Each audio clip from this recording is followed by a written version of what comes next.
in embodied social activism, somatics, and embodiment, and professor at Pacifica. And we'll read bios a little bit later, but I just want to do brief introductions while I introduce everyone. Hey, Scott. Well, thank you, Rae, for joining. And Albert, welcome. There you are. I just skipped for a moment. And Albert, I like to always introduce Albert. He's one of the faculty members, along with Rae, of a online mind-body therapy program that we all teach together. And I like to introduce Albert as just the sweetest human being I've ever met, with the most incredible soothing voice. And sometimes I just like Albert, I call Albert just to hear his voice when it's a challenging day or whatever. So, and Albert is director at the JFK University for Somatics and Psychology. And he has so much to offer and wisdom to share in the realm of embodiment and somatics. Thanks so much, Scott. Yeah, great to be here. Thank you, Albert. So wonderful to have you. So, I think as Danielle and Eleanor, you're figuring out the audio, we'll begin and we'll let you guys figure that out together. So, in this conversation, as this is called the Embodied Yoga Summit, it's probably a good idea for us to have a long, good conversation about what is embodiment? Where does that come from, that idea or that term? What is sort of the history of it? And I think one of the things for us to recognize is that that word has, as it's become more popularized, probably has different meanings for different people. And I think, which is really exciting, that we're going to be able to really identify that there are so many perspectives or varied perspectives of what is somatics, what is embodiment. And so I'd love to just start with a very simple question of what in your perspective is embodiment and somatics? And Rae, if you're open to starting, we would Sure. have to Sure. As Scott, as you and I were talking about this particular panel, one of the things that I said was how wonderful, but also how strange it was for me to be talking about embodiment on a panel with Eleanor. Hi, Eleanor, it's nice to see you again. Because I'm going to have to cite Thomas Hanna, of course. And for me, that was really when I first started reading Bodies in Revolt and the lyrical existentialists, that I went, oh, this experience that I am so in love with, this felt, visceral, sensual experience of my own body in stillness and in movement and in connection with the environment, it actually has a name. And it has an historical, philosophical tradition that it's embedded in. And I was so excited by that because up until that point, I'd always encountered people who were in love with embodiment in contexts where they didn't have language and they weren't necessarily excited by ideas or philosophies in the way that I was. They were, and this is not in any way a criticism, but they were feeling people, they were moving people, and they didn't care what it was called, you know? And I did. And I didn't realize how badly I cared what it was called and what the ideas were behind it until I read Thomas Hanna. And so of course, just knowing the ways in which, Eleanor, you have taken up your late husband's work at the Nevada Institute and continuing on with those first early trainings, it feels a little strange for me to be on this panel going, oh yes, no, I got that from over here, given that you're right here and have continued that tradition. But that really is, for me, that's the heart and soul of the Western tradition of embodiment that I connect with and am anchored in. And really, it's really just an emphasis on the lived first person felt experience of the body, and it's a privileging of that. It means that when I'm in a situation where I'm wondering about something that I have to think through, or I'm encountering somebody else's opinions or perspectives, or I'm reading something, or I'm in a class and the instructor is telling me something, what a somatic perspective means for me is that I'm always going to be asking myself, and how does that sit with me inside? How does that feel in my body? And that if those varying sources of data are in conflict with one another or are dissonant in some way, the strongest voice is going to be the voice of my body. And so that's for me what embodiment is. It's dipping into that pool of sensation and knowledge in an ongoing way in my life, so that it informs not just my relationship with myself, but my relationship with other people, my relationship with the world around me. It's this self-environmental cycle that is completely holistic and integrative. And so it's not just, I'm only on about my body, not at all. It's just that the body has been this neglected stream of information, historically, philosophically, religiously, that I feel a strong commitment to reincorporating into our lives. So that's me. Beautiful. Thank you so much for that, Rae. Eleanor, if you check your email, we'll help you out with your audio. So, and while Eleanor's doing that, Albert, if we could turn to you, and in your perspective, what does embodiment mean? What is somatics in this way? No, I have to give a nod to Eleanor Criswell Hanna as well. You know, I think back in, you probably don't remember me, but back in the 90s, I took a Hanna somatics class from you, like when you were down at Esalen, and it was like, yeah, wow, kind of just reconnecting with kind of the body and remembering the body and remembering the wisdom. And yeah, and so it's just an honor to be what feels like a part of history, you know. So yeah, I mean, Rae, you said it so beautifully and well, right? I think for many of us, it's almost like the Helen Keller discovers how to name water moment, right? There's this something that I feel that, but there's a word or there's a name which captures it. And it's I think that was very much kind of what it was for me. Like there's this thing about, oh, you can listen to your body, you can feel your body, and your body has things that it wants to say. And how strange and magical and incredible, right?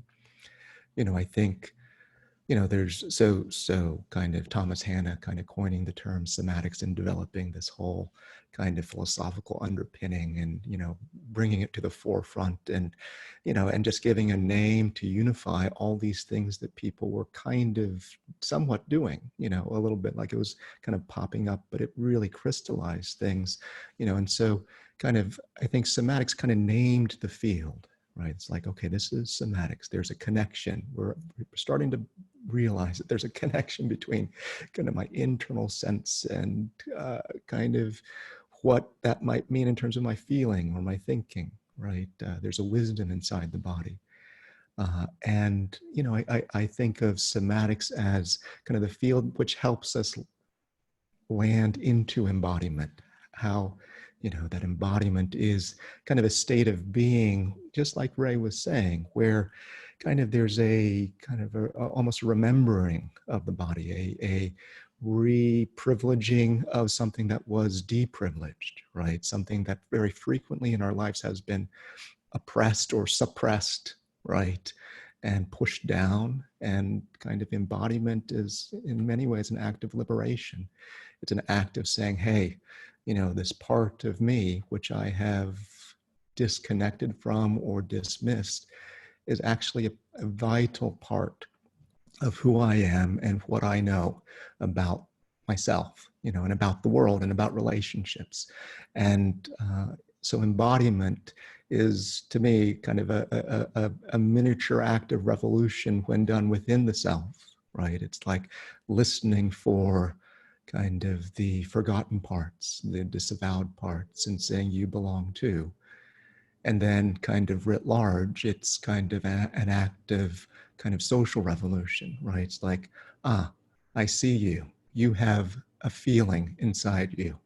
That matters to me too. And that kind of that moment of human contact is an act of revolution in that sphere. So kind of for me, embodiment is kind of what helped me, find my own voice, reclaim myself.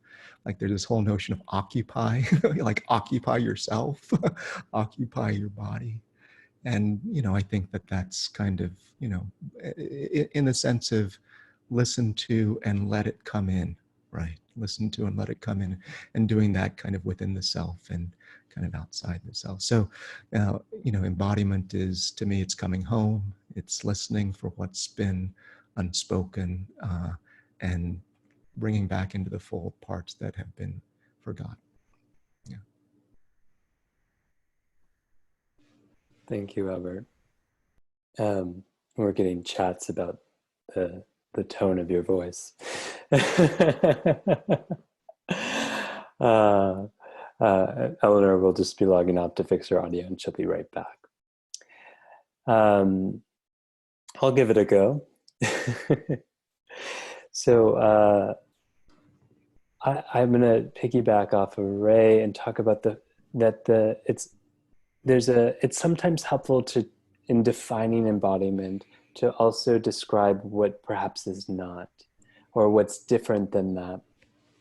And to me, it's going from like a third person narrative or perspective of like kind of being on the outside looking at myself, to being on the inside experiencing myself, as Rae describes. And I use this example a lot because I find it really helpful. That like the example of love. And I grew up watching Disney musicals, and might have performed in some as a young adult, and a lot of them.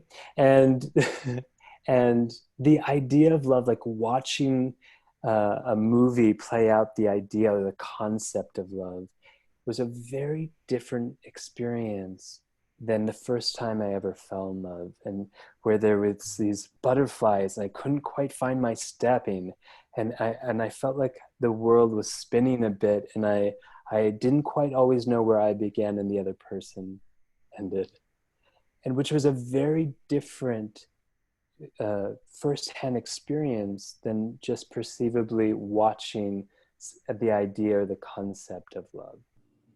And so that became sort of my introduction of embodiment, and recognizing, oh, this doesn't seem the same, because the concept can never be the experience, or the observation of something can never be the actual experience of it in the same way. And for me, one of the things I like to think about is, before we spoke, before we communicated words to our parents, there was a communication. And I like to look at, I speak, my first language is English, but I actually call it my second language, because my first language was sensation, movement, and breath. And that is what I call the primary language.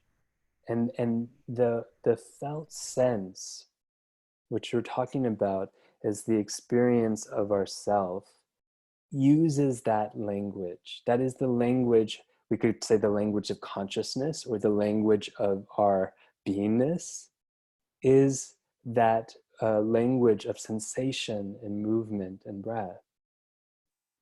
And so to me, the somatics has always been the technology, or the practices, or the process of coming back into the fullness of my whole being in conversation with itself.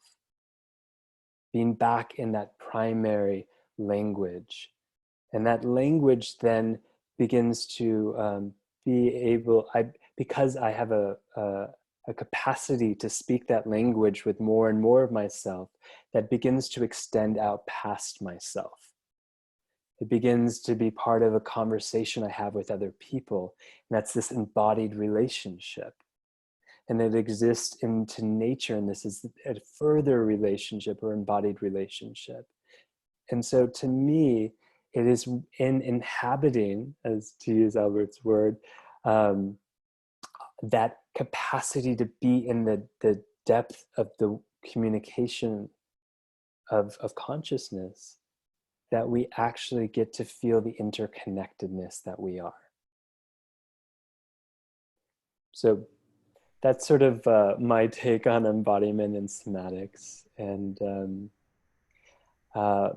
I think from here, as we're waiting for Eleanor to come back, and we'll ask her this question when she does, if she's able to arrange her audio, there's a common term or idea that comes with somatics embodiment is about being in your body. And what does it mean to be in your body and to be moving through the world? So another way of saying that perhaps is, what are the benefits of this thing that we're calling embodiment? Why do it? Like, what's the value? I mean, perhaps everyone can hear our excitement and passion for this subject, but really on a very, normal, everyday, like, what would be the value or the reasoning for that? Hi, Eleanor. Welcome back.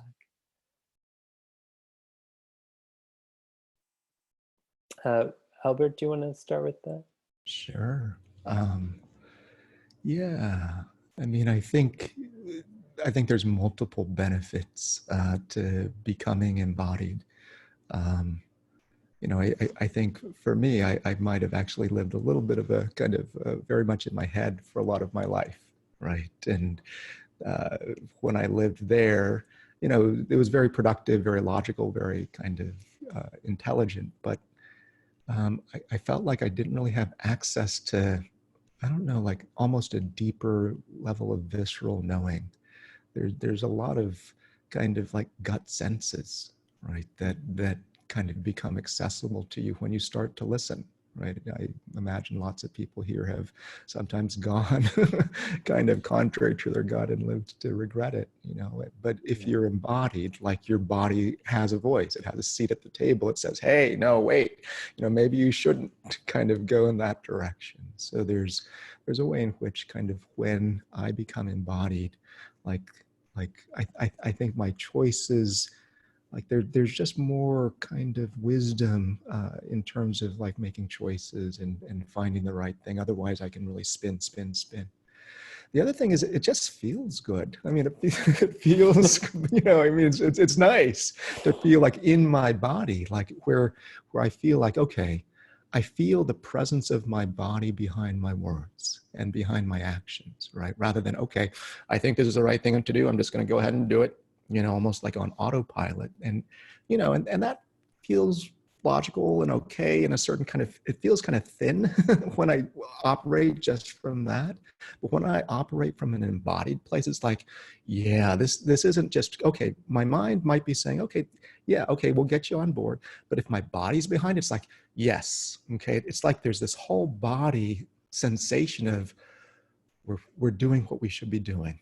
We're in the right place. There's a sense of flow. There's a feeling of yesness. It's almost a feeling of internal congruence or rightness, right? And it just feels like, yeah. So embodiment feels like kind of, it's both kind of, I guess, has intrinsic and extrinsic value, right? It's like kind of, it has functional value in terms of it helps me kind of be kind of more judicious about my decisions or more kind of resourced and intentful kind of, and then it just feels good. It's like that, I feel the full force of me kind of in my action, that there's a weight behind it. There's a kind of, yeah, it's like I know where I am and I'm doing what I should be doing. And that's maybe even the best part about embodiment. It just feels really good and right. Yeah. Thank you, Albert. I love your description about essentially like what it means to be home. And being home, we have agency, we have choice, we have empowerment, we have the capacity to make choices, which is agency. And I think you so beautifully articulate the elements of that. So thank you. Eleanor, is your, do you want to unmute yourself? Is it? I'm still not yet. All right, we'll have to keep working on it. Thanks, Eleanor.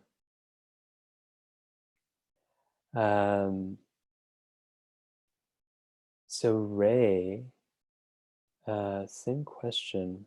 So what does it mean to be in your body and to moving through this world in relationship to that? Yeah. So ditto all the things that Albert just said, right? Absolutely. There's this capacity for knowing, for agency, and for pleasure that's available to me when I'm connected with myself and my bodily experience, that's not available to me when I'm operating from a more purely cognitive or intellectual basis. But this might be a good point in time to kind of unpack that a little bit in terms of like, when we say we're in our bodies, when we say embodiment, like what are we talking about practically speaking? Because I think that it can get really fuzzy and floaty, and if you know what we're talking about, you go, oh yeah, I've had that experience, I know what that means. But if you haven't had that experience, it's like, what are you guys talking about? So one of the ways that I try to kind of untangle that vague, diffuse overall sense of what does it mean to be in my body and what does that feel like when I'm teaching is I break it down into a couple of categories. I almost always talk about interoception, which is the feeling of the awareness of sensations internally in your body, and particularly the sensations that are related to homeostasis, which means really what we begin to be able to get in touch with when we've got some interoceptive capacity is gut feelings of okay and not okay. Because homeostasis tells us, are we in balance or not? Is the overall system okay or not okay? So I like to talk about interoception and hooking back into what Albert said. One of the things that we know about interoception through the research is that the greater the interoceptive awareness, the higher the emotional intelligence. That there is some preliminary research that suggests that interoceptive sensations are the substrate for emotions. And I like to stretch it a little bit, and I always qualify it because I'm not a neuroscientist and I could be wrong about this. But what I put forward as an argument, which is emotions are sensations that we've put in a particular category, but that they're still bodily things. They're not cognitive events. That emotions are somatic. And so the more in touch we are with our interoceptive sensations, the more connection and capacity we have to be emotionally literate and fluent. So I talk about interoception. I like to talk about proprioception, the awareness of our body and movement and the parts of our body in relation to one another and in relation to space. Proprioception is really for me that thing that allows me to go, oh yeah, I'm in relation to the world and I can move through it and act on it. And the world acts on me. I'm connected. Proprioception gives me this sense of engagement. Sensual, active, real engagement. That interoception is more inward and it connects me to myself, but proprioception feels like it connects me to the world in a way. As does exteroception, which is the sort of the five classic senses of sight and hearing and touch and smell and taste. And that really then allows me to go, oh wow, the color of the sky today or ooh, that sounds a little, that sound on my ear, there's something there I need to pay attention to. It really does begin to allow us more finely nuanced and articulate interactions with the world, because we're actually tracking more, we're picking more things up, we're both more sensitized and more responsive to what's going on around us. And so that allows me anyway to feel like I'm a more active, engaged, present member of the world that I live in. So those three territories, interoception, proprioception, and exteroception, are sort of my main go-tos when I'm trying to unpack for my students what is this thing that we call embodiment. I've got some other ones too, but those are the three ones that I go to. And if someone's having a hard time, for example, with interoception, because typically in a somatic class it's like, okay, close your eyes and take a breath and feel in. And there are some folks whose interoceptive capacities just aren't that well developed, and they're going, what are you talking about? Why would I do that? Or they're a trauma survivor and they're going, God, are you kidding me? Don't make me do that. Huh? So I think it's helpful to have those three territories, because sometimes one of those territories is easier to access than the others, and that provides a way in for people. It provides them sort of a relatively safe access point and home base. And I think it's also useful to go, okay, so what of those territories is not my preference? Which might I pay more attention to and work to cultivate more? And what changes would that bring about in my lived experience every day if I were more tuned into proprioception or more tuned into exteroception, for example? So long answer, but that's, for me, that's what feels important when we talk about, so what is embodiment exactly, and what do we do about it? Yeah. I think, thank you, Rae, for actually such a wonderfully articulated response to that. And I noticed that some people were asking about if you could reiterate the third territory, that they just missed that. We could perhaps name the three territories one more time. I'll do the three territories again. Thank you. Interoception, proprioception, exteroception is the third one. And exteroception, as the name sort of suggests, is those information coming to us from the outside, from the external environment. So sight, hearing, smell, taste, and our sense of touch. It orients us to the outside environment, exteroception. Great. Thank you so much, Rae. I know that Eleanor is getting some phone help with audio, so thank you all for your patience as Eleanor gets some support with that. So I think it's helpful that we're describing what it means to be in our body in the world, and I think it's helpful as we're naming sort of the actual experience of what that feels like, what that tastes like, and also sort of the science of it, that there is in fact an incredible amount of resources in science now that's describing and articulating through research, the benefits of what it means to be embodied.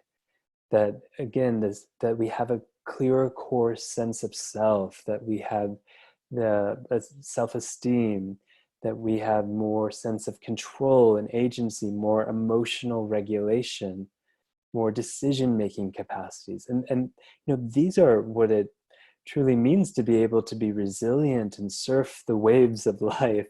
And so there's a real and significant correlation, as Albert mentioned the word flow, and resilience, to be able to be here and to be able to navigate what's here and what's here simultaneously. And the ability to sort of surf the waves of life, as I mentioned before, but to really ride out this intricate conversation that's happening that we might just call intuition, which is that deep, voice of consciousness, or the deep voice of our embodied being communicating, bringing us into the directionalities that is most clearly wanted or needed. And so I think that there's an inherent part too, just that we are coming, what it means to be in one's body and move through the world is to feel actually part of it, as opposed to a leaf blowing in the wind. So, Eleanor, how's it going? Oh, not yet. All right, we'll keep trying. Thanks, Eleanor. All right. There's been a suggestion, Scott, that perhaps you could call Eleanor and you could get her audio just through the phone. Is that possible? Oh yeah, I bet I could do that. That might be a workaround. Eleanor, there's also a way, I believe, and that we can get you the phone number to call it. Yeah. We'll do that. Or let me put you on. Call you and put you on speaker.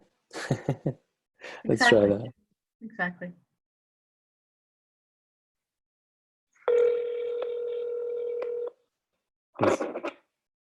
Hello. Hi, Eleanor. Can everyone hear Eleanor?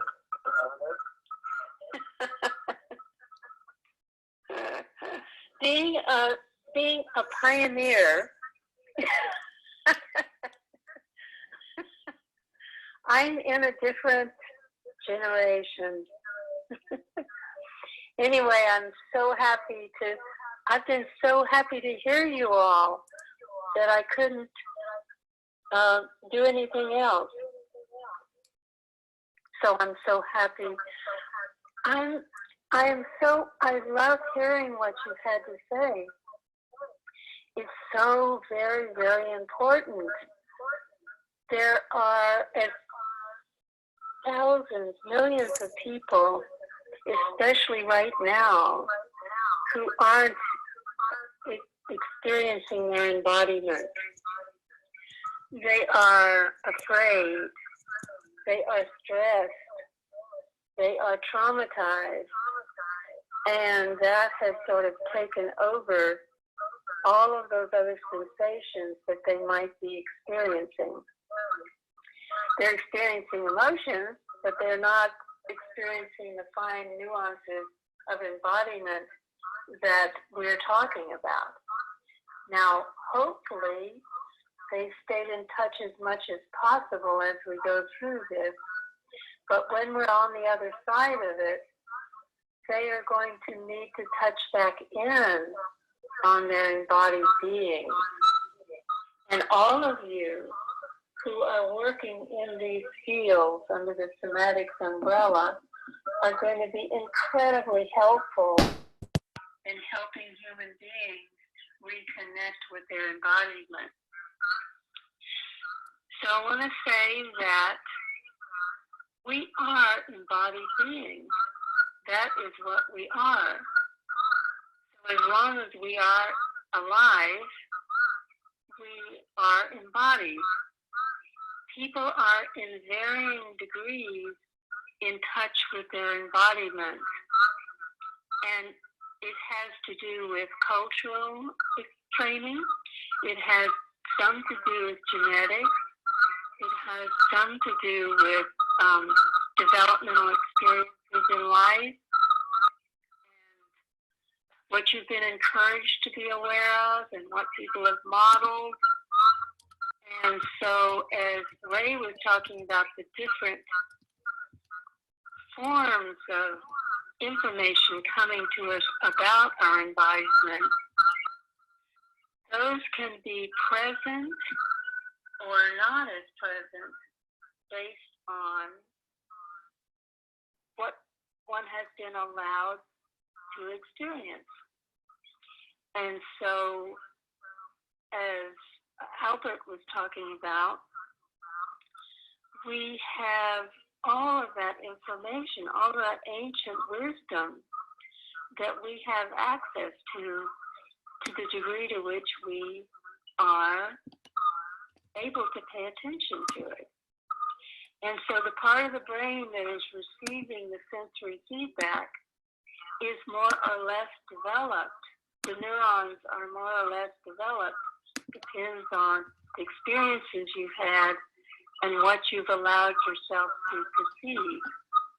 And so as you use those neurons, they will grow, interconnect more, and you will become increasingly embodied. So people are in varying degrees embodied or aware of themselves as embodied. So I don't know where we stand on time. We've got plenty of time, Eleanor. Plenty of time? Okay. So the embodiment can be enhanced by using that part of ourselves. So it's really very much a part of our life experience. It really is life. So I was originally, and still am, a psychologist, a psychotherapist, and we talk a lot about behavior of psychology. And for many years, no one looked at who was behaving, what was behaving, who's doing the behavior. Well, by and large, it's our bodies doing the behavior. So why has that been left out? And I would like for all, in fact, it's growing now. More and more psychologists, psychotherapists are beginning to include the person's body. Also encourage all of you to use the personal pronoun when you're talking about the person's body. So it's your body, it's not the body. In yoga, for many years, people were trained and modeled and so forth to refer to the body. Move the leg, and so forth and so on. And when you refer to it that way, you treat it as a third person, from the third person perspective. And that was very valuable in a cultural context where you wanted to, by and large, decrease the body's impact on you, kind of to get rid of it, to transcend it. And as embodied somatic practitioners and educators, how are we doing, Scott? Eleanor, could you actually turn up the volume of your computer? Can you hear us through you? Yeah. I can hear you through the phone. Can you, if you turn off your volume of your computer, yeah. There you go. Did that turn off? Yeah. It did? Yeah? Yeah, thanks, Eleanor. Okay. Sorry. That's okay. Anyway, when you're trying in a spiritual tradition to decrease the effects of the body, that's one thing. But when you're trying to embody, when you're trying to be an embodied being more and more, you want to pay attention to the sensory feedback from your body's experiences. Eleanor, I'm going to have you pause. We're going to get you the phone number to call in and do it that way because there's a little bit of feedback. Okay. Okay. We're doing the best we can, everyone. We're all human, just figuring it out. That's the beauty of what it means to be embodied, is sometimes we have challenges in technology, sometimes we have challenges in our body, sometimes we have challenges in relationships, and the way we embody is to recognize, like, ooh, this is what it is to be this human form. to be this drop of consciousness, and the taste of that, and the experience of that, and the challenges of that. Yeah. I love what how you framed that, Scott. And the other image that I had is sometimes kind of, and in the old kind of whatever Zen stories, like when you go to and on a journey to get to the seat of the master, sometimes the messages come through in kind of in koans or in like unusual forms. And I was just kind of almost like, I guess I've always had this belief that sometimes kind of the depth of the message needs to be protected somehow by kind of a certain kind of willingness of the listener to open and hear. So I just had that image of kind of deep pearls of wisdom, and almost kind of sitting at the threshold and being with that. So yeah, it was a beautiful experience. Just, and it seemed so poignant. It almost felt like, for me, just the somatic feeling. I was noticing somatically how much I was missing Eleanor's voice, and then here it comes, almost like piercing through in this ethereal way, almost as if from a different world. And I was like, she's there, and yeah, I hear her. Yeah, so it kind of like messages from beyond, and appreciating them almost even more. So thank you. Yeah.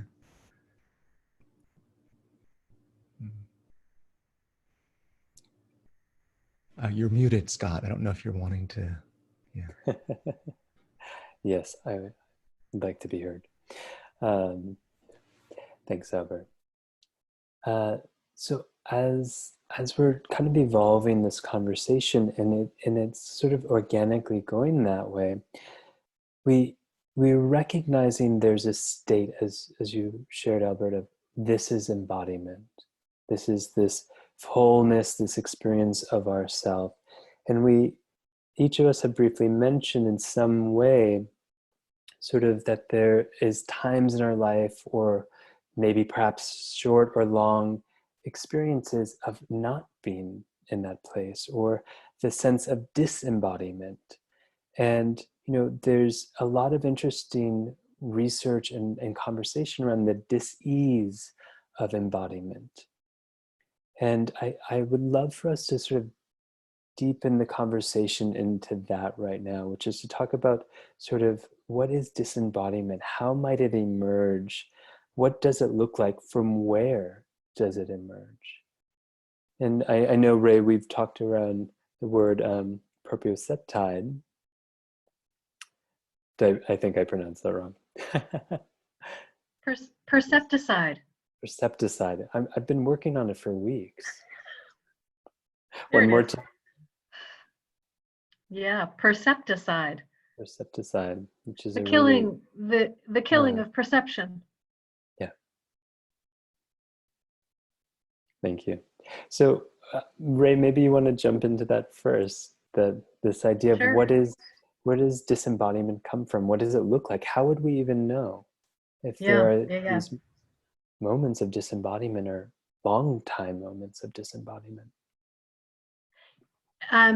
There's a term that Chris Schilling, who has done a lot of work on the sociology of embodiment, uses, and he calls the body historically in Western culture an absent presence.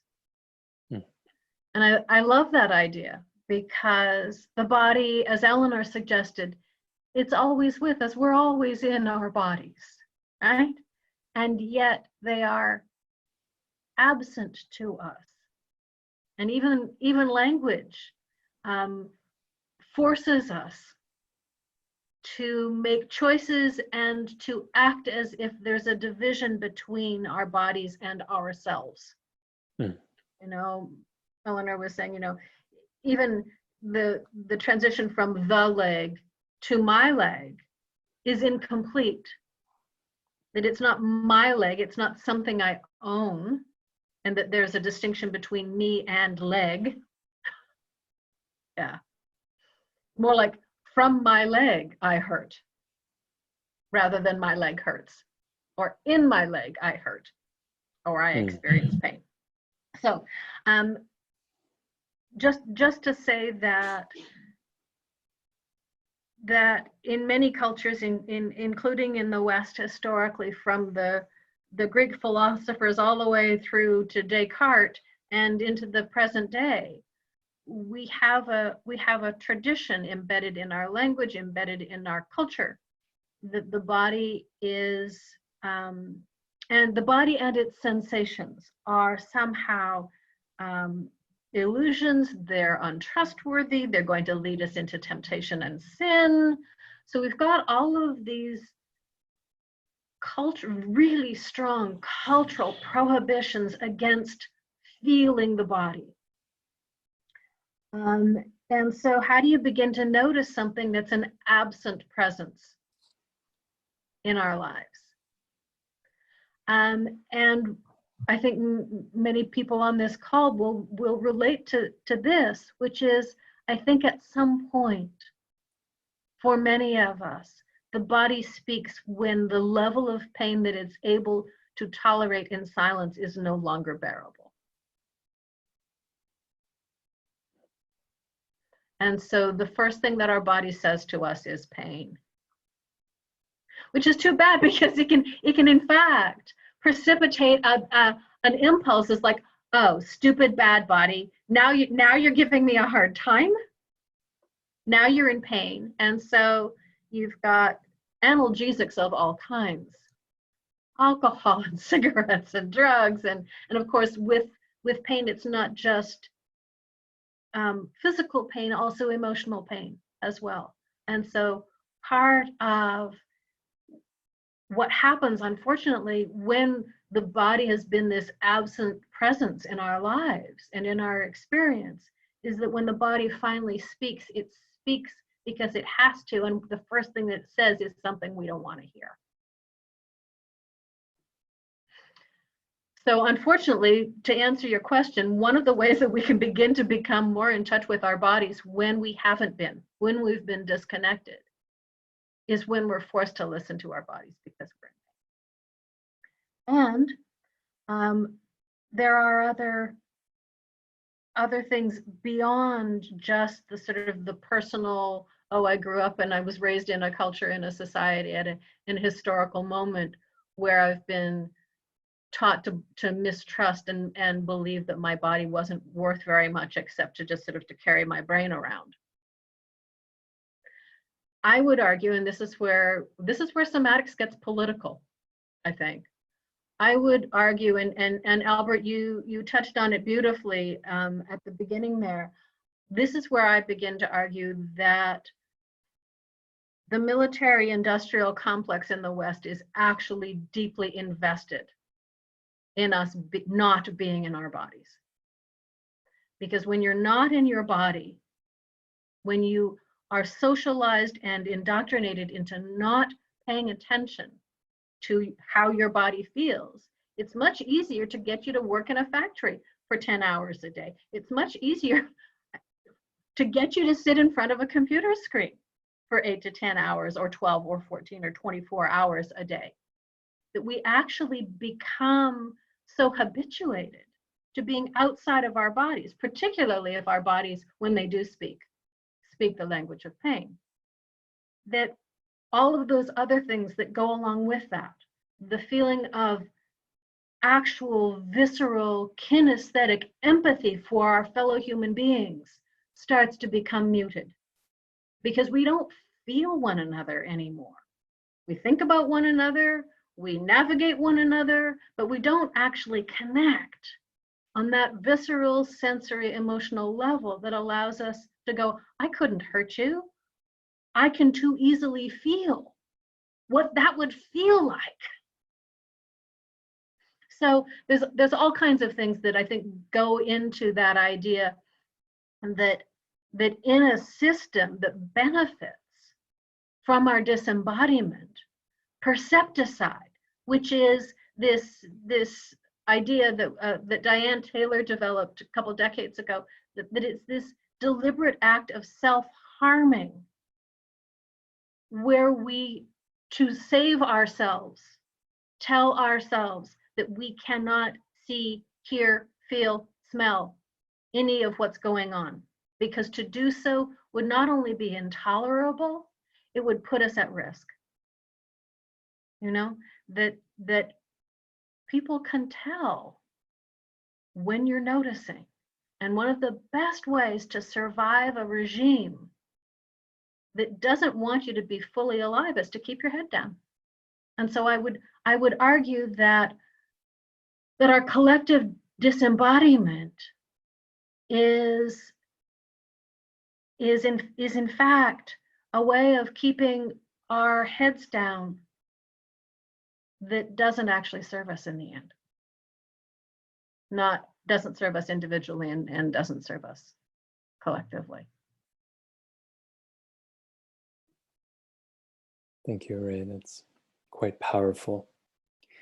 And I mean, we know from social research that the number one reason for violence is isolation or a sense of separateness. And usually that research is referring to a separateness from other. But the more depth of the research needs to be, in what we know as somatic practitioners, is that isolation actually is from themselves to themselves. That separation, that sense of isolation is actually first happening here and then projected into the relationship. And your work on embodied social activism, Reverend Angel's work on embodied social activism, and Reverend Angel will be offering a class tomorrow. And that is so much of the significance of work that I experienced from learning from you, is that like social activism, the way of healing ruptures in relationship also has to acknowledge the deep rupture of the internal relationship. In order to hurt you, I have to disconnect from myself. I have to cut off the reverberation of pain. Yeah. I have to somehow not see, not feel, not know. Yeah. And Albert, you're welcome to unmute yourself whenever we can have more of a discussion. But I want to just really recognize that pain and actually stretch, the sensation of stretch, are more the loudest sensations that we hear, and sort of the undercurrent, the more subtle volumed experiences are more those interoceptive experiences, those interoceptive sensations. And so sometimes we have to get beneath the sort of volume of pain and beneath the volume of stretch to get into the more subtle conversation that is happening. And that's not easy to do. And there is a challenge of, this question: how do we feel what we can't feel? We know from research in stress that one of the responses in the stress response is, as a protective mechanism, is that essentially the nerve innervation gets compressed and we desensitize as a way to manage the situation at hand. And in that desensitization, we feel less. And the challenge of life that we face with that is we can't actually process what we don't feel. And how do we, again, I come back to this question: how do we start to address and feel what we don't feel? And this is such an important reason why somatics, the technology of different access points or ways into feeling, is so important. Because it's not a simple, easy answer of just saying, here's what I do, now I'm embodied. And to come back to that original question, the reason there are so many different perspectives and different approaches to somatics is because there isn't one right way. There isn't one way fits all. And in a moment, we'll go to the question after we chat a little bit more about, like, how do we move if this is the beginning of our journey of embodiment, or more the middle, or more in the experience process of embodiment practices, what do we do? But before we get there, I just wanted to let everyone know we are going towards that. I want to just turn to you, Albert, and just continue this Oh, conversation about the disease of disembodiment. yeah. Well, I just want to just wow. There's a little bit of me that's just going, wow. This is just I don't know, I feel honored just to be part of this dialogue and just the framing of it. And I feel like little lights going off inside of me, just in terms of, yeah, just the eloquence of what both of you are sharing, you know, kind of, and, you know, this is the first time I've heard the term perceptide, and I think that's that I'm saying it correctly. No, I'm not. Percepticide? Is that, percepticide? Okay, We can all good. practice together, Albert. I've been sometimes I've been Yeah. calling Rae and I'm like, can you just remind me how to say that? Percepticide. Yeah. And there's immediately kind of like, I know that feeling, or I understand, I get that.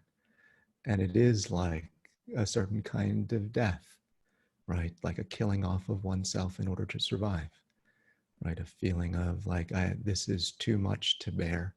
And so I cannot hear this or listen to it, you know. So it's and just the framing of all of that as kind of ways that, whether it's kind of writ large on the kind of certain political complex kind of doing it, or kind of within kind of substructures of family systems, right? You know, kind of just the phrase "thou shalt not be aware," right? Kind of there's certain ways in which kind of once you start to come into awareness, it becomes a lot harder kind of to maintain control.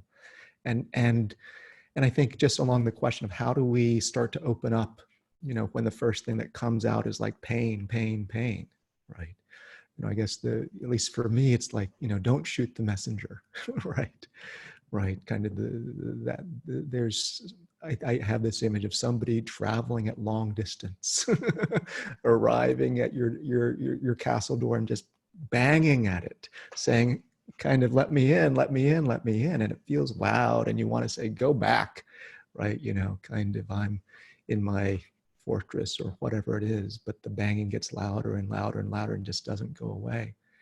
And so I think kind of just to not shoot the messenger and just welcome them in and try and learn what brings you here from such far land and territory. Why have you come so far, and why are you speaking with such force, right? If we can start to, instead of try and push down the pain, just to become curious about it, or welcome it, you know, just as maybe let it have a place at the table, and see what it might have to say. So I think, yeah, you know, I think it's a deeply important piece, and just, you know, we leave our sense of sensation very largely because, you know, it's too much for us to feel, right? And so we have to go back in slowly. There was a reason why kind of people went undercover, or the sensations kind of killed themselves, right? Or felt like they have to muffle their own voice.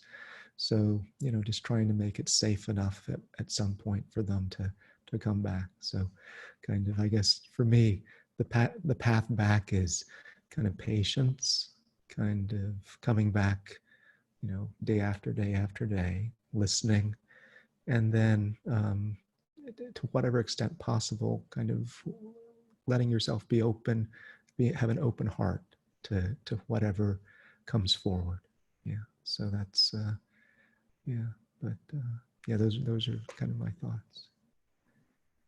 I just very briefly piggyback on that, Albert, that finding a sensation that does feel pleasurable can be a way back in, even when the first voice is pain. And it's part of the reason why I think having as many channels, and to be thinking about and aware that there are many channels for accessing bodily sensation. And so maybe you can't do interoception right now because you're in a lot of chronic pain, but can you listen to music? and experience the pleasurable sensation in your body of listening to music. Oh, that I can do. So I think that there are ways slowly in that don't necessarily require us to sort of point our aim at the pain and tackle it directly and immediately. And for trauma survivors, of course, that's going to backfire. So I think that there are ways to build resilience and to cultivate pleasure as a resource before we enter into repairing and transforming some of the damage that may have been done somatically through years of disconnection and dissociation. I love that broader frame. I love that broader frame. I think one of the things that kind of like hit me at some point was like the felt sense isn't just like something that I have to feel interoceptively. It can be a feeling kind of in the air, or there's a feeling of, wow, kind of intuition, or kind of sometimes music speaks to me, right? You know, kind of, and it feels like, wow, there's a feeling with that music, right? So, yeah, love all of that, right? That's beautiful. Thank you, Eleanor. You're right. Eleanor, I think you're still having some challenges with your audio. No. But I'll tell you, why don't the four of us get together this week and we'll just do another recording, and we'll do it on Zoom, and we'll get Eleanor all set up, and we'll be flexible. And, What we can try maybe is, I see Eleanor's also called in via phone, so maybe we can hear her via phone. Is that right, Eleanor? Just not. Eleanor, are you still on your phone? The number I was given. Oh, we can hear you now, Eleanor. Good. Because the number I was given put me in as a participant to be muted throughout. So now I think you just have to talk a little bit louder, Eleanor. Okay. So I'll talk louder. Yeah. So I don't know if you've touched on the fact that many people are out of their body. Have you touched on that?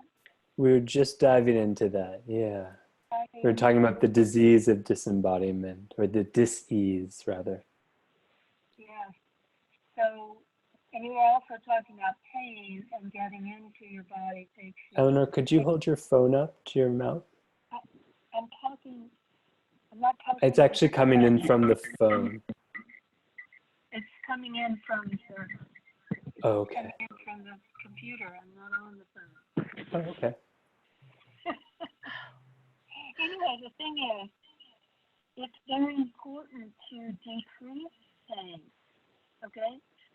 So through something like somatics or other disciplines, probably you can decrease the causes of the pain. So as the pain decreases, then the person can be more interoceptively perceptive.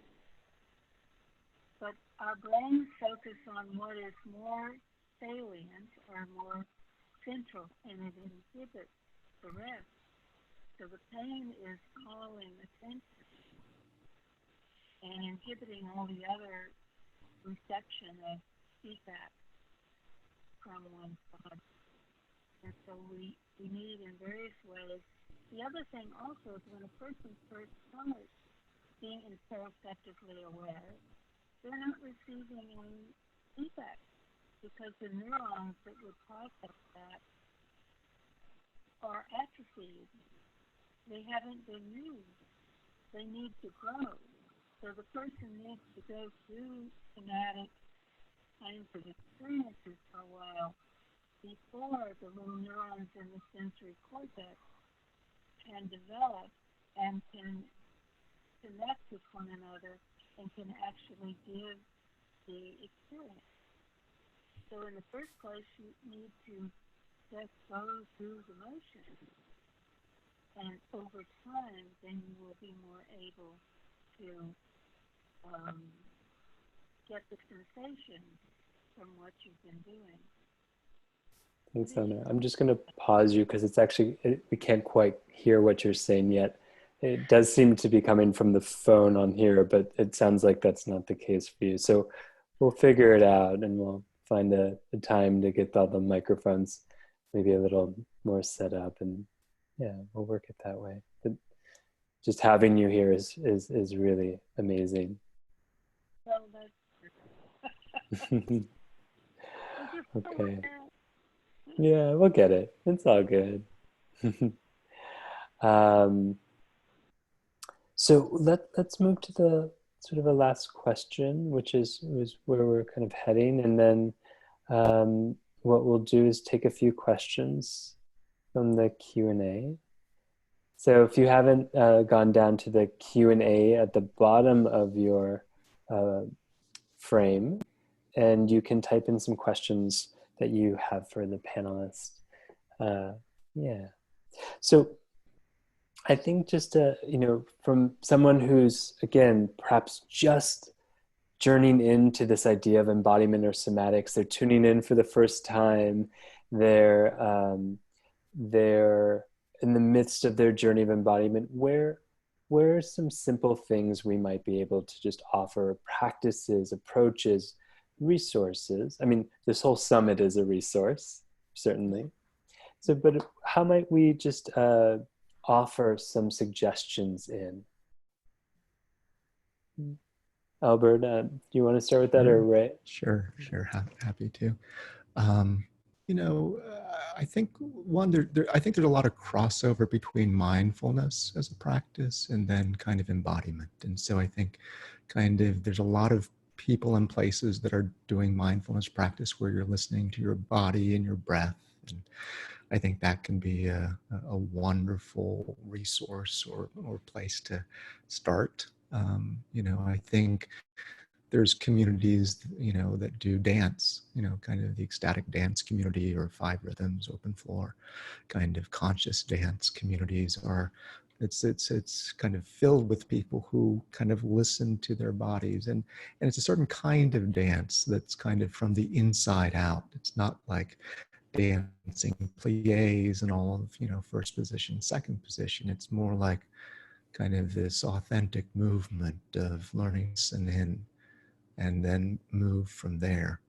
I think there's kind of yoga, right? This whole kind of, a lot of people do yoga now. And if you can find a teacher who kind of invites a certain kind of quality of listening, of self-listening, right? Not necessarily powering through, and it's not all about just hitting the poses, but about kind of tuning into what your body wants or wishes for. So I think those are kind of good places to start. I mean, anything that you can do where there's kind of an attunement to your insides, right? Kind of as you engage your body, I think is a wonderful thing. But I think this summit is a great resource, and I'm sure people will get lots of wonderful ideas from here. Yeah. Thank you, Albert. Rae, some suggestions or approaches into this process of embodiment? Yeah, I mean, I think Albert's exactly right, that in my experience, the way in needs to fit with the person.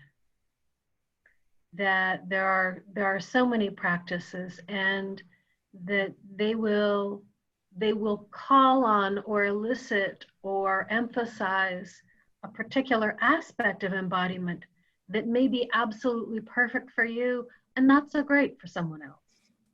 So and Albert, I also agree with you that there seems to be this through thread that I call awareness rather than mindfulness, or that Christine Caldwell would call bodyfulness, right? And that part of the practice is to begin to be curious about where your awareness leads you. And I think that rather than sort of engage in this trial and error process of one practice after another, one class after another, until you think, oh my God, like I don't like any of this, or settling on the first thing that you do like and that does resonate for you, and then thinking somehow there's something magical about the process, the practice itself, that's inviolate. I would, just from my perspective, I would be a little cautious about falling in love with a practice so much that you don't see that there are other practices that could also offer something. So I would just say that, and that finding the practice that lights you up, finding the practice that feels like a breath of fresh air, or feels like a warm bath, or feels like, falling off a cliff with wings. Just the thing that actually, when you find it, you go, ah, yeah, this feels right, this feels true. And of course, as you go along, you're going to find other things that also feel right and true. But to not, I guess what I'm trying to say is, we are so conditioned to making our bodies do something that's good for it, that I would caution against using that same dominator approach to embodiment practices. That actually, I think our bodies get to choose, and they will tell us. Even the language is still a challenge. Of course, there's still this dichotomous language, but still, our bodies will tell us, this is, yes, can we start here, please? This I can do. This I can enjoy, feel pleasure in. This I'm curious about. Ooh, this is a little scary, and it maybe feels a little uncomfortable, maybe. Maybe it's not just pure pleasure. Maybe it's like, oh, whoa. Like I remember the first time I ever had a Rolfing session. It was like, ow. But there was something about the ow that I went, oh yeah, oh God, yeah, no, do that again, actually, right? And it wasn't because I was being masochistic. It was because there was something about the work on my fascia that felt necessary and right. So I would start there, in terms of listen to your body, let your body choose practice, and it will tell you. It will tell you by some kind of resonant response that I think is, in many ways, almost one of the most important things to cultivate, is listening and recognizing the response, recognizing when our bodies are going, yes, and when our bodies are going, no. Simple as that. And then whatever else we do beyond that is gravy.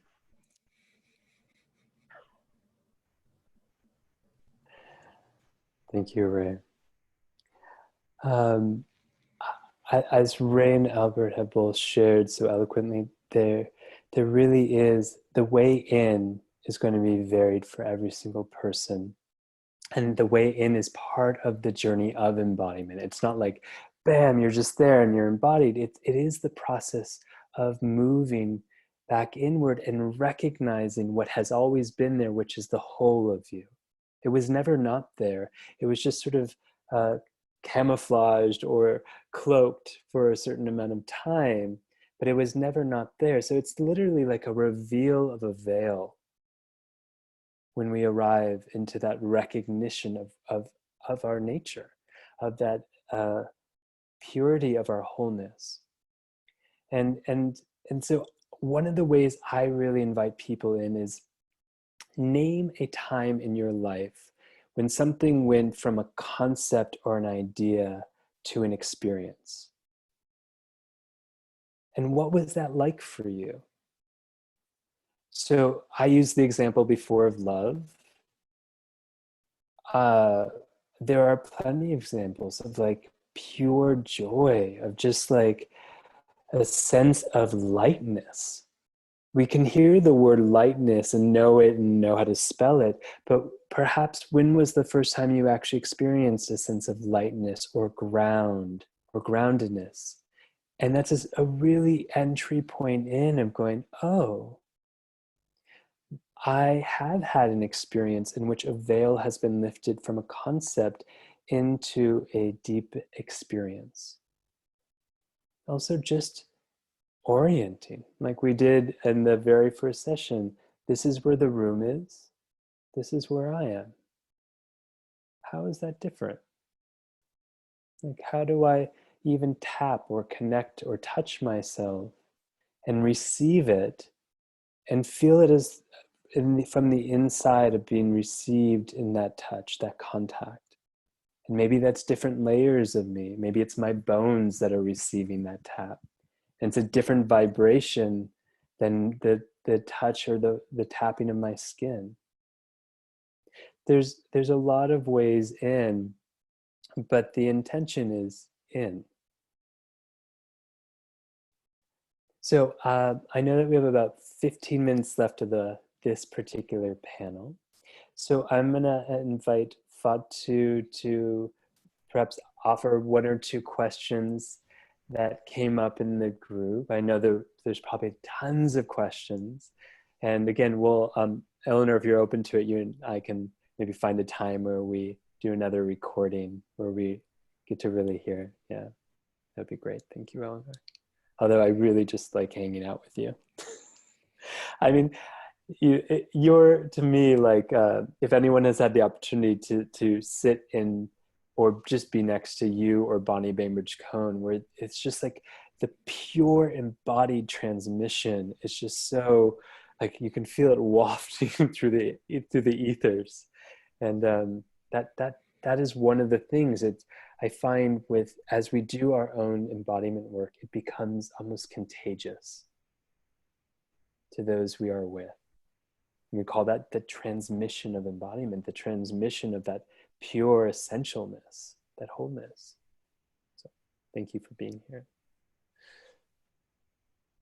Fatu, do you want to share some sure.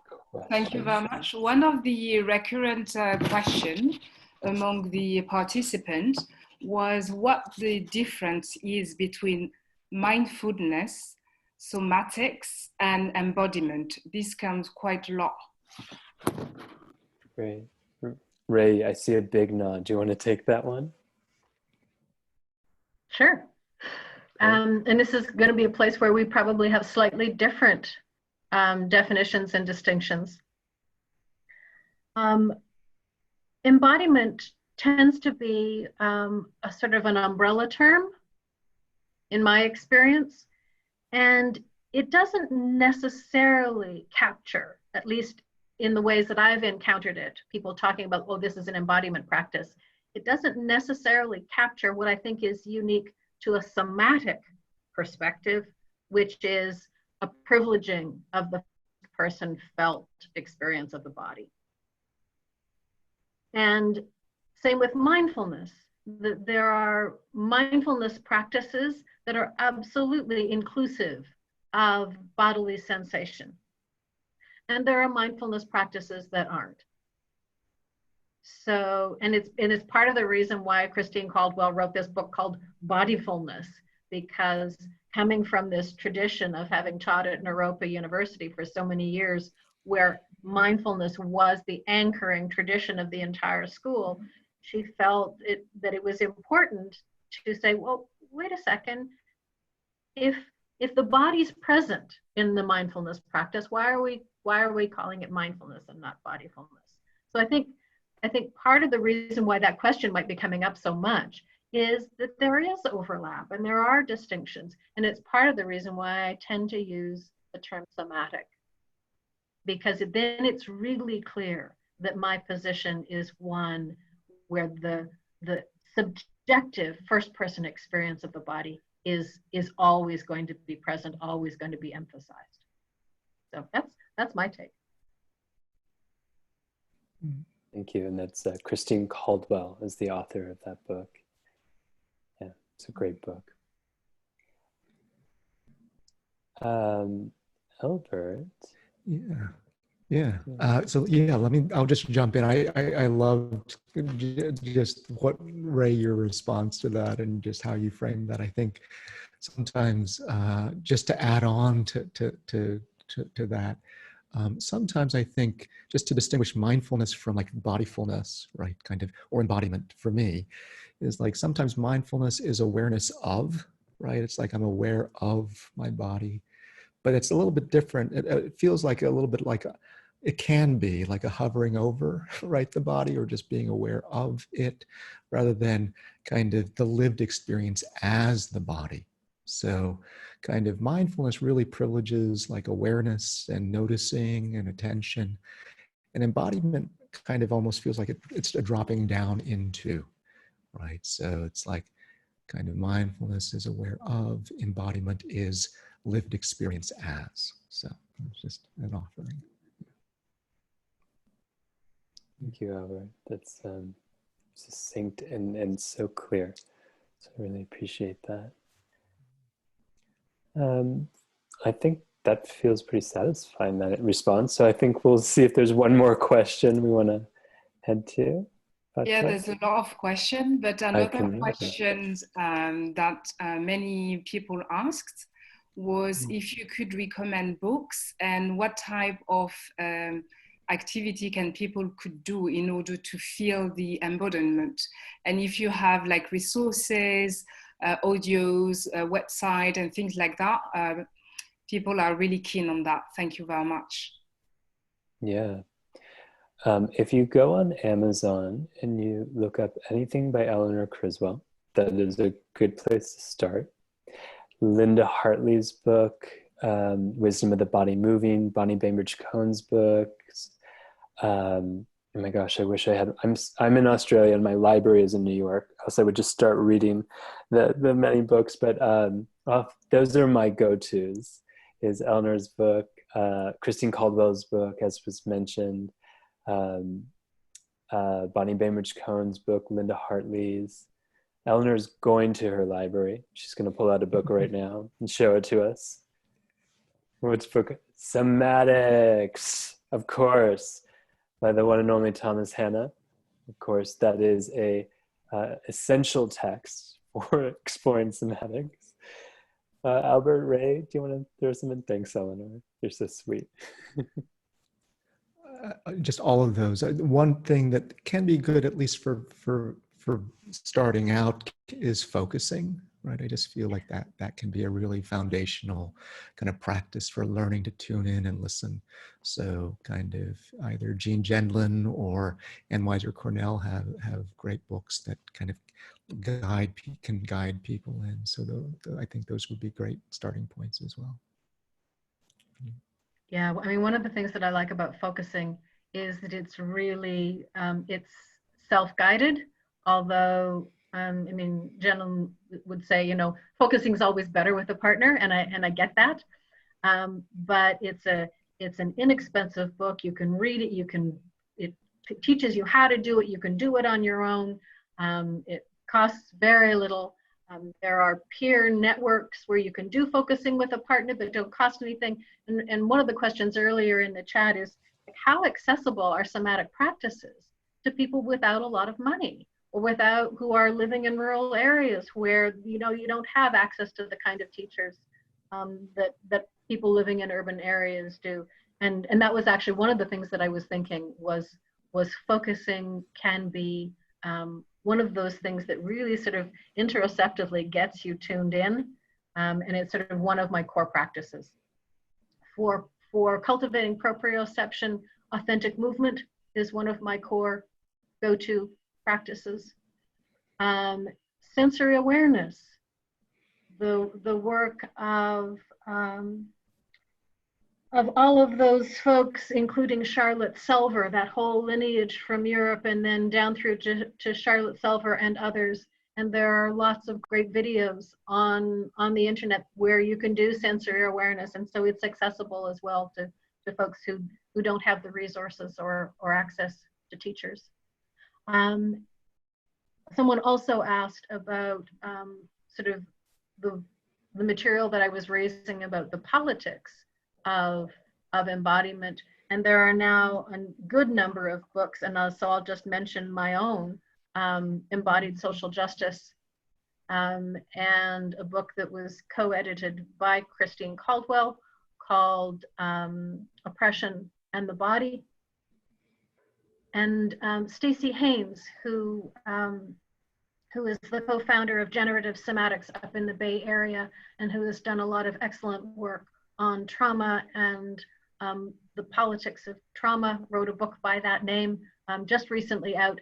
There are lots of really good books now in a way that there wasn't even 5 years ago, on the intersection of politics and embodiment, and what does that mean?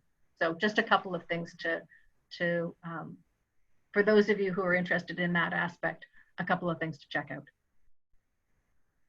Great. Thank you, Rae. Thank you, Albert.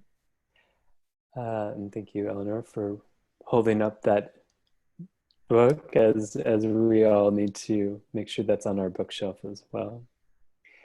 And Fatu, I know you have some announcements, so I know we have to start to wrap up for this particular panel, and we have another one coming up soon for those of you. Fatu, are you there? Yes, I'm there. Sorry. No, it's okay. Dancing in the background, I'm sure. Yeah. Doing some somatics on the floor. Trying. Thank you very much to all of you, Dr. Rae Johnson, Dr. Albert Wong, and Dr. Eleanor, and you, of course, Dr. Scott Lyons, for the great discussions. I'm sure all of us have a bit more knowledge about embodiment today. Thank you to all of us for having joining us and supporting this event. So a few announcements, as Scott mentioned, before we go to the closure. For those who are still online, the next session will be at 2 p.m. New York time. The title of this session will be The Interplay of Somatics, Embodiment, and Yoga, with Bonnie Brenrich Cohen, Nirala DaCosta, Patty Townsend, Dr. Eleanor Criswell Hanna, and Dr. Scott Lyons. So stay tuned if you want to continue. There's a private Facebook group, Embodied Yoga Summit, if you want to continue the discussions among yourselves. And if you would like to keep track of the class, there's the recording. I will post later where you can find it, but it's under the conference collection page. Also be aware that the profit from the conference goes to 3 non-profit organizations. The first one is COVID-19 Solidarity Response Fund. The second one is called Three Sisters. And the third one is called Peace for Schools. So before to close, I will ask the panelists to share a final thought in order for us to continue this beautiful day. Thank you very much again. Okay. Rae, a final thought on just a nugget, something you want to sort of leave people with? One thing that I often say is something that I read in one of the very first books that I encountered on power and privilege and difference. And even though he was not specifically sort of a sub-person, Alan Johnson wrote this, and it's sort of echoed and resonated with me ever since. And what he said was, don't work. And so what I've taken by that is that somatic work can be so beautifully internal that it can be easy to forget work is also inherently beautifully relational. And so that we engage in the transformation of our own embodied experience through the work we're doing, to share that and to look up, to make contact, and to work together, not in isolation. Yeah. Alberta, last thought or something you can leave us with? Gosh, or just your voice? Oh, funny. Gosh.